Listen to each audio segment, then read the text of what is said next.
Yo,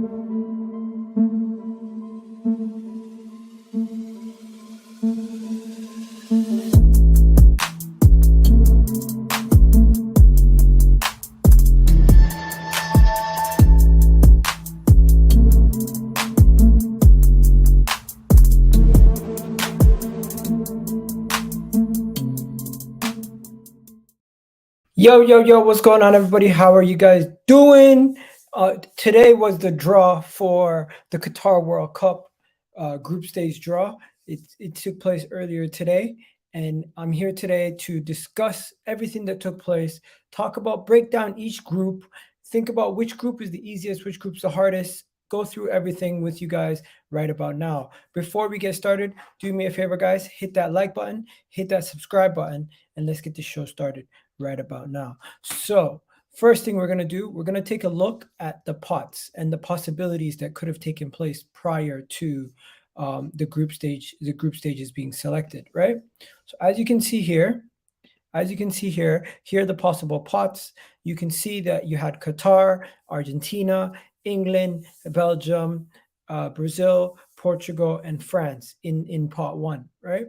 And with the situation with that, you could basically get the hardest group would be if you ended up getting Germany in the second pot, and then if you ended up getting somebody like Serbia, who's one of the highest ranked teams in the other pot, and then you end up getting a Canada or a Cameroon or Ghana to end off that group, because there is a lot harder groups, obviously, right?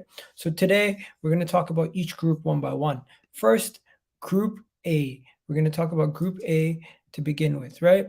What happened in Group A? Let's check it out. So Group A came out, and Group A was obviously the host country, Qatar as the host country. They are automatically in Group A, and Group A has none other than Netherlands, Senegal, and Ecuador. So those are the four countries in that group. As you guys already know, Qatar is the host nation, so they're going to be playing the first game, most likely against one of the three. I don't know exactly which one. They haven't come out with the games yet and who's going to play, I'm assuming. But at this moment in time, this is the first group. It's going to be a good one. I think Netherlands are the favorites to come out of this group, in my opinion. And then I'll put Senegal as second favorites. But you never want to count out the host. The host country always does well in the World Cup. So you don't want to count out Qatar. You don't want to count them out, especially with their home fans and them hosting for the first, them being in a World Cup. I don't know if it's their first time, but it could be. I forget it off the top of my head. But this is a good group. I'll give it to them. They have a good group for themselves. Ecuador are not as tough as they used to be, and Senegal is probably the second toughest group in this group after Netherlands. I got a comment here saying, are you supporting Canada and England? No, I have an affinity to England, but I will be supporting Canada and France. France is the nation that I've been supporting my whole entire life, and Canada is my birth nation, so I'll be supporting those. But I live in England now, so I'll be kind of rooting for England from a distance. But talking about England, England is in Group B. Group B is England's group. Yes, Group B is England's group. And let's talk about Group B. Group B, you have England, the United States of America, Iran, and the possibility of getting Wales, Scotland, or Ukraine. One of my boys, Mo, made a joke saying this could be an international peace treaty if you get USA, Iran, and England with Ukraine. That's funny. But on the other hand, you could have the Scottish-England rivalry going on. You could have the England-Wales rivalry going on. You never know. England also need to get revenge from the USA after USA knocked them out in a 1-1 draw that led to the England team getting knocked out. I think it was in the 2010 World Cup. Yes, in South Africa. So crazy stuff. Talk to me, guys. Let me know what you guys think. Egal, Dembele or Nkunku starting ahead of Griezmann now, bro? I would go with Nkunku, but Dembele's form recently he might get back in front of them. How on earth is Iran? How on earth is the Iran cover star? Who on earth? Oh, I don't know who that is. I honestly don't know who that is. That is Sadir Amazon. I don't know. Never heard of him. But yeah, let's move on to Group C. Group C. Who's in Group C? Let's find out. Group C. Group C. Where's Group C? Here we go. Group C. Messi's group. Messi's group. Group C. Group C. You have Messi with and Argentina. You have Mexico. You have Poland, and you have Saudi Arabia. You want to know something? This is a lot tougher of a group than you actually think. Even though Poland has been whipping boys lately, even though Poland have been whipping boys lately and everybody's been slapping them left, right, center, I'm not going to lie to you. This is going to be a tough group for Mexico and Argentina. Poland, if they get their act together, they could easily get into the next round and finish second in this group. Same thing with Mexico. Argentina are favorites to win this group, though, so I would expect Argentina to win. And I do expect Saudi Arabia to finish last in this group. I just don't think Saudi Arabia will have enough to get out of this group, guys. But yeah, Messi, this is definitely going to probably be one of Messi's last opportunities to win a World Cup. I don't think he'll be around for the next World Cup because he'll be in his 40s by then, probably. Who knows? How old is Messi? Is he 36? Messi's 36, so he'll be 40 by the next World Cup. I don't think he will be participating in another World Cup. So he definitely needs to get his shit together, have his Argentina team ready. And this is probably his best opportunity to win a World Cup since he went to a final against Germany in 2014. Was it 2014? I think so. I think it was in Brazil, 2014 final. Am I mistaken? No, I am right. 2014, yeah. 2014 was when Argentina went to the final versus Germany. And unfortunately, to a Mario Götze late goal, and if it wasn't for Higuain missing, Messi would have already had a World Cup by now. Only one of the only things he's missing from his cabinet. So we've done Group C. Now let's go do Group D. Who's in Group D? You might ask. Who is in Group D? You might ask. I need to find it first. Where is it? Group D. Here we go. This is Group D. Group D is France's group. Group D is France's group. France's group is Group D, and you got France, you got Denmark, you got Tunisia, and the possibility of getting Peru, Australia, or UAE. Now, let's be honest. UAE and Australia, they'll probably be a lot easier. Peru, on the other hand, they're a tough team to beat. They're a tough side to beat. So I expect Peru to get through and get into the World Cup, but we'll have to wait and see who gets in. The favorites in this group are obviously France. Second favorites would be Denmark, especially after we've seen what they did in the Euros the year before. And if you don't know, Denmark do have history of doing well in tournaments. Tunisia, they didn't even score. I don't think they even scored a goal last World Cup, did they? I forget. But Tunisia, they're going to be underdogs. If they get a win or a good performance, that would be a massive result for Tunisia. I don't think Tunisia is going to be able to get out of this group personally, and I don't think any of the Australian, UAE, or Peru will be able to get out of this group. So for me, guys, this is going to be another group where the favorites are going to probably go through in France and Denmark, but we're just going to have to wait and see who is in those groups when they're all said and done, right? Okay, so we've already checked A, we've already checked B, we've already checked C, we've checked D. Now let's go on to E. Who is in Group E? Let's find out who's in Group E. Group E is one of the group of deaths, in my opinion. Group E is one of the tougher groups. This is the group of death, in my opinion. One of the tougher groups, in my opinion, is Group E. So let's talk about Group E. Group E, the group of death. You got Spain, Germany, Japan, and don't forget, they could have Costa Rica or New Zealand. And let's not lie to ourselves. Costa Rica is a good team. They're not a walkover. New Zealand, on the other hand, I'm not sure about. But if you have Japan, Germany, Spain, this is a tough group. It might not be the group of death, but is one of the tougher groups in this World Cup. The fact that you have Germany and Spain in a group together, that always makes it a tough group. There isn't a third team in there that's of the caliber of those European giants, but Japan is a serviceable team. They've been in many tournaments. They're a respectable side. I do think they're going to give some of these sides trouble. I don't know if they're going to actually win or get anything done, but of course, This is Group E. Let me know what you guys think about Group E at this moment in time. Is it the group of death? Let me know.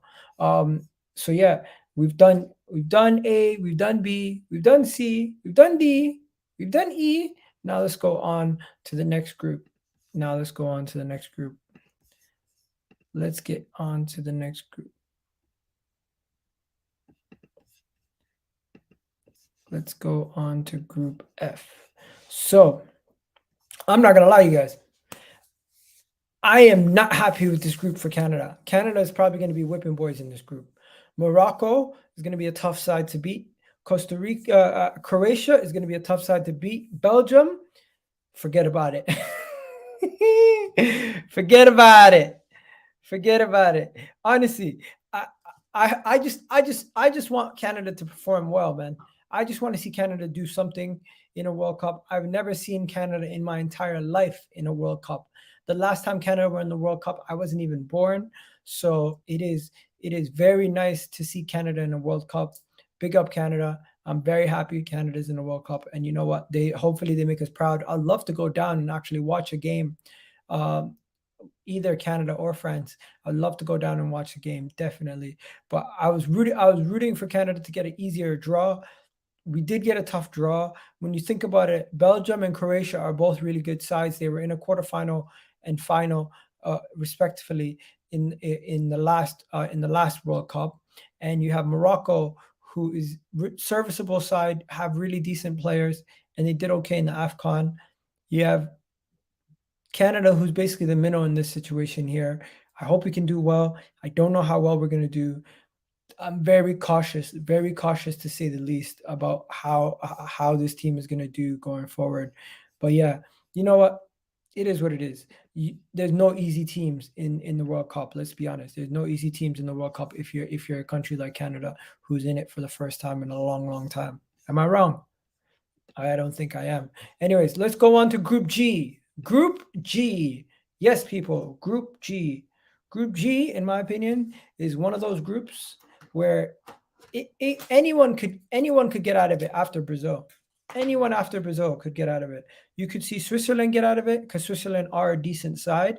You could see Cameroon do something. Cameroon's a decent side. You could see Serbia do something. I think after Brazil, which are the clear favorites in Group G, everybody else, anything can happen. Anything can happen. Anything. Yeah, anything can happen with these guys. So I digress. I leave it for you guys to decide who you think might come out of this group. But for me, I feel like this group is another one of those groups where it's a toss up. I just think it's a toss up. I just think anybody could win. Call me crazy, but I just think anyone could come out of this group. I think this is one of those groups where Brazil automatically are going to finish first. Switzerland could finish second. You could have Serbia finish second, and you could even have Cameroon shock the world. You never know. Big up Egal. Mane versus Van Dijk in Group A. Definitely, that's a big one. F is the real group of death. Canada and Croatia to go through. Ooh, you think Belgium are going to bottle it? You have Alphonso Davies and Jonathan David. I don't think Alphonso David might not play. Hopefully he does, though. At this moment in time, it is a big worry. Shaqiri and Xhaka versus Serbia, the Albanian rivalry. Yeah, bro, that is true. That is true. I never thought about that. Ali. I never thought about that. Big up for spotting that. Big up for spotting that. Just before we wrap up, the last group is Group H. Group H is the final group that we need to look at. Group H is the final group that we need to look at. And in this group, we have Portugal, Uruguay, South Korea, and Ghana. On the low, is Group H the real group of death? On the low ski, is Group H the real group of death? Talk to me, guys. Let me know. Is Group H the real group of death? Because this does look a little bit tough. You got Portugal, Uruguay. You would expect both of them to go through. But then you have South Korea and Ghana in that group also. which are respectable sides in their parts of the world. So I'm just wondering, is Group H the group of death? Could it be? But yeah, let's not look at all the groups all together once they're all put out there, just to see what they look like. There you go. That's what all the groups look like. And you got Qatar in Group A. You got Ecuador, Senegal, Netherlands in that group. You have England. You have England. 1 second. Let me just write this down. Timestamp. You have England, Ecuador, England, Iran, USA, and the winner of the European playoffs. You have Argentina, Sudan, Saudi Arabia, Mexico, and Poland. Sorry for anybody who's Sudanese that I mixed up Saudi Arabia and Sudan. France, Denmark, and Tunisia with the international playoffs. And then you have Spain, Germany, Japan with another international playoffs. You have Belgium, Canada, Morocco, and Croatia. You have Brazil, Serbia, and Switzerland with Cameroon, and Portugal, Ghana, Uruguay, and South Korea. So there you go. That is the draw. It's all done. Hope you guys enjoyed it. I will catch you guys when we do more World Cup coverage. During the World Cup, I will be doing fantasy World Cup coverage. I'll be doing Vibes from the Six coverage with the boys. And I might even do some watch-alongs. Definitely, I'm going to go into doing more Canada content and more France content. So I'll be looking at those two countries a lot closer, because I do have an affinity for Canada and France, but I also might do some stuff for England also. So there you go. Anyways, stay tuned with more content. I'll definitely be back tomorrow with a preview for the Arsenal Crystal Palace game. And then Sunday, we're back with Vibes on the 6 with the boys. And if there's any transfer news or anything massive with transfer news that comes out, we're going to talk about it, right? But you guys have yourselves a wonderful, wonderful day. Enjoy this. And yeah, World Cup 2020 Qatar is coming around the corner, guys. I know it's not happening in the summer, but next winter is going to be interesting. It's going to be interesting. But yeah, have yourselves a good one. You already know what it is. Have yourselves a wonderful, wonderful day, everybody. And we're out of here. Peace. What's going on, everybody? I need you guys to go check out my channel and subscribe if you're new. And don't forget to subscribe, hit that button, and hit that notification bell while